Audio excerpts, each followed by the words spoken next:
Hi guys. So இந்த video ஃபுல்லாகவே நம்ம கோல்டை வந்து டெக்னிக்கல் அனாலிசிஸ் வந்து பண்ண போகிறோம். ஓகேவா? ஸோ நான் எடுத்து வச்சிருக்கிற டைம் ஃப்ரேம் பார்த்தோம் அப்படின்னா 1 டே டைம் ஃப்ரேம். ஸோ இப்போதைக்கு கோல்டோட ட்ரெண்ட் பார்த்தோம் அப்படின்னா நல்ல ஒரு ரைசிங் ட்ரெண்டில் தான் இருக்குது. ஸோ அரௌண்ட் 3124 கிட்ட நமக்கு வந்து ட்ரேட் ஆகிட்டு இருக்கு ப்ரைஸ் வந்து. ஸோ இந்த இடத்துல நம்மளால் தெளிவாகவே பார்க்க முடியுது. ரீசெண்ட் டேஸில் நல்ல ஒரு அப்சைட் மூவ் வந்து கொடுத்துருக்கு. ஓவரால் ட்ரெண்ட் பார்த்தோம் அப்படின்னா நமக்கு இப்போதைக்கு அப் ட்ரெண்டில் தான் இருக்குது. ரெண்டு மூவிங் ஆவரேஜஸ்க்கும் மேலே தான் கேண்டில்ஸுமே இருக்குது. ஸோ அதுவுமே நமக்கு ஒரு greater sign. So but recent டேஸில் நமக்கு ஒரு 3 to 4 டேஸ்க்கு முன்னாடி பார்த்தோம் அப்படின்னா அரௌண்ட் நமக்கு April 3 பார்த்தோம் அப்படின்னா நமக்கு ப்ரைஸ் வந்து ஃபால் ஆக ஸ்டார்ட் ஆகியிருக்கு. ஸோ அந்த இடத்துல ஒரு பெரிய கரெக்ஷன் வந்து எதிர்பார்த்துட்டு இருந்தாங்க. பட் நமக்கு இந்த இடத்துல என்ன ஆகியிருக்கு அப்படின்னா நல்ல ஒரு ஸ்ட்ராங் சப்போர்ட் லெவல் இருந்திருக்கு இந்த இடத்துல. ஸோ நமக்கு இங்கே எக்ஸாக்டாக நமக்கு இந்த இடத்துல ரெசிஸ்டன்ஸ் இருந்திருக்கு. ஸோ இந்த ரெசிஸ்டன்ஸ் பிரேக் பண்ணி நமக்கு ப்ரைஸ் வந்து நல்ல ஒரு அப்சைடில் கொடுத்ததுக்கப்புறம் பட் நமக்கு அகைன் என்ன ஆகிருச்சு, ஒரு செல்லிங் சைடில் வந்து ப்ரைஸ் வந்து இந்த சப்போர்ட் எடுத்துகிட்டு ரிவர்ஸ் ஆகியிருக்கு அகைன். ஸோ ஃபியூச்சரில் அப்கமிங் டேஸில் என்ன மாதிரி நடக்கலாம் அப்படின்றதான் நம்ம வந்து டிஸ்கஸ் பண்ண போகிறோம். ஸோ ஆல்ரெடி சப்போர்ட் எடுத்து ப்ரைஸ் வந்து நல்ல ஒரு இன்க்ரீசிங் மொமெண்டம் வந்து கொடுத்துருக்கு. ஸோ கேண்டில்ஸோட சைஸும் பார்த்தோம் அப்படின்னா நமக்கு வந்து ஒரு huge candle size. So volume பார்த்தோம் அப்படின்னா நமக்கு டிக்ரீஸ் ஆகிட்டு இருக்கு. ஸோ அப்கமிங் டேஸில் என்ன பண்ணலாம்? ஸோ நமக்கு இந்த இடத்துல ஒரு ரெசிஸ்டன்ஸ் லெவல் இருக்கு. ஸோ இந்த 3140 அப்படின்ற ப்ரைஸில் நமக்கு ஒரு ரெசிஸ்டன்ஸ் இருக்கு. மோஸ்ட்லி நமக்கு இந்த ஒரு லெவலை டச் பண்ணிட்டு ரிட்டர்ன் ஆகிறதுக்கு நிறைய சான்சஸ் இருக்கு. அப்படி இல்லை அப்படின்னா இந்த ஒரு ஹை இருக்கு இல்லையா, அதுக்கும் முந்தின ஒரு ஹை நம்ம அதே மார்க் பண்ணிக்கலாம். 3168 அப்படின்ற ப்ரைஸ் வந்து நமக்கு நெக்ஸ்ட் ரெசிஸ்டன்ஸ் லெவலாக இருக்கும். இமீடியட் ரெசிஸ்டன்ஸ் லெவலாக ஒன்று 3140 ரியாக்ட் ஆகணும், இல்லைன்னா 3168 நமக்கு வந்து ரெசிஸ்டன்ஸ் வந்து ரியாக்ட் ஆகணும். ஸோ அப்படி ரெண்டுமே இல்லாமல் நியூ ஹை பிரேக் பண்ணி போகிறதுக்குமே நிறைய சான்சஸ் இருக்குது. பட் ப்ரைஸ் வந்து ஆல் டைம் ஹையில் இருக்கிறதுனால கொஞ்சம் பார்த்து தான் ட்ரேட் பண்ணணும்.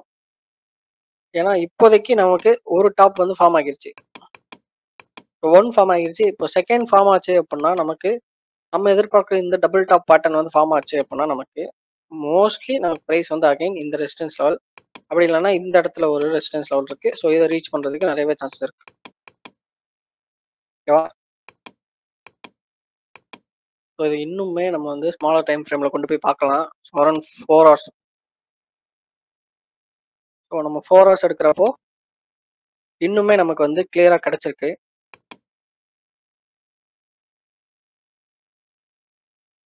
ஃபோர் ஹவர் பார்க்குறப்போ நமக்கு இந்த இடத்துல வந்து இன்னும் ஜூம் இன் பண்ணிக்கலாம்.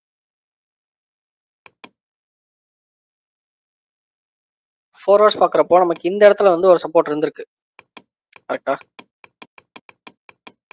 ஸோ அந்த சப்போர்ட் தான் இந்த இடத்துல நல்ல ஒரு ஃபுல் பேக் கொடுத்துருக்கு ப்ரைஸில். ஸோ அதுக்கப்புறம் அகைன் ப்ரீவியஸ் ரெசிஸ்டன்ஸ் லெவல் நம்மளோட இந்த 3140 அப்படின்ற ரெசிஸ்டன்ஸ் லெவலை டச் பண்ணிட்டு என்ன ஆகிருக்கு, ப்ரைஸ் வந்து அகைன் ட்ராப் ஆகிருக்கு.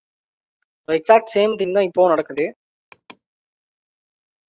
ஃபர்ஸ்ட் ரெசிஸ்டன்ஸ் நம்ம ஸ்மாலர் டைம் ஃப்ரேம் 4 hours போகிறப்போ நமக்கு ஃபர்ஸ்ட் சப்போர்ட்டை வந்து உடச்சிருக்கு, கரெக்டா? ஸோ நெக்ஸ்ட் சப்போர்ட் எது, இந்த 2954. ஸோ அந்த சப்போர்ட்டை இப்போ ரியாக்ட் ஆகிருக்கு. எப்படி இந்த ஒரு ப்ரைஸில் நமக்கு சப்போர்ட் எடுத்து அப் சைடில் போச்சோ, ஸோ அதே மாதிரி தான் இந்த இடத்துல சப்போர்ட் எடுத்து நமக்கு ப்ரைஸ் வந்து இன்க்ரீஸ் ஆகிருக்கு. ஸோ அப்கமிங் டேஸில் என்ன நடக்கலாம் அப்படின்னா, எப்படி இந்த இடத்துல மேலே போயிட்டு அந்த ரெசிஸ்டன்ஸ் லெவல் டெஸ்ட் பண்ணிட்டு நமக்கு கீழே வந்துச்சோ, ஸோ அதே ஒரு பேட்டர்ன் வந்து இந்த இடத்துல ஃபார்ம் ஆகிறதுக்கு நிறையவே சான்ஸ் இருக்குது. ஸோ அப்படி இப்போ ஃபார்ம் ஆச்சு அப்படின்னா நமக்கு இந்த இடத்துல டபுள் டாப் பேட்டர்ன் வந்து நமக்கு கிடைக்கும். ஓகேவா? ஸோ சப்போஸ் இங்கேருந்து ரிவர்ஸ் ஆச்சு அப்படின்னா நமக்கு ஃபர்ஸ்ட் ரெசிஸ்டன்ஸ் வந்து 3000 கிட்ட இருக்கும். ஸோ அரௌண்ட் 3030 to 3060 கிட்ட இருக்க நிறையவே சான்ஸ் இருக்கு. ஓகேவா? அப்படி வந்து இங்கேருந்து ரிவர்ஸ் ஆக சான்ஸ் இருக்கு. அப்படி இல்லைன்னா இன்னும் பிரேக் பண்ணி நம்மளோட இந்த சப்போர்ட் லெவலான 2954 இது வந்து நல்ல ஒரு ஸ்ட்ராங்கான சப்போர்ட் லெவல் தான். ஸோ இந்த ஒரு லெவலில் ரீச் பண்ணுறதுக்கு நிறைய சான்ஸ். அப்படி இல்லை அப்படின்னா நமக்கு மூணாவது ஒரு ஆப்ஷன் இருக்கு, புது பிரேக் அவுட் கொடுத்து நமக்கு ஹையர் த ப்ரைஸ் வந்து போகிறதுக்கு ஒரு வாய்ப்பு இருக்கு. ஓகேவா? ஸோ கோல்டு பொறுத்தளவுக்கு என்னோட எக்ஸ்பெக்டட் பிஹேவியர் இதுதான். ஸோ இது வந்து என்னோட பாயிண்ட் ஆஃப் வியூ மட்டும் தான். இது வந்து 100% ஒர்க் ஆகும் அப்படின்றதெல்லாம் சொல்ல முடியாது. ஓகேவா? ஸோ உங்களோட ஓன் நாலேஜ் அண்ட் அனாலிசிஸ்ல நீங்க வந்து ட்ரை பண்ணுங்க. நான் என்னோட பாயிண்ட் ஆஃப் வியூ மட்டும் தான் ஷேர் பண்ணியிருக்கேன். உங்களுக்கு இதுல எதுவும் கன்ஃபியூஷன்ஸ் அண்ட் டவுட் இருந்தது அப்படின்னா நீங்க கமெண்ட் செக்ஷன்ல மென்ஷன் பண்ணுங்க. நான் அடுத்தடுத்த வீடியோஸ்ல அதை வந்து கிளியர் பண்ண ட்ரை பண்றேன்.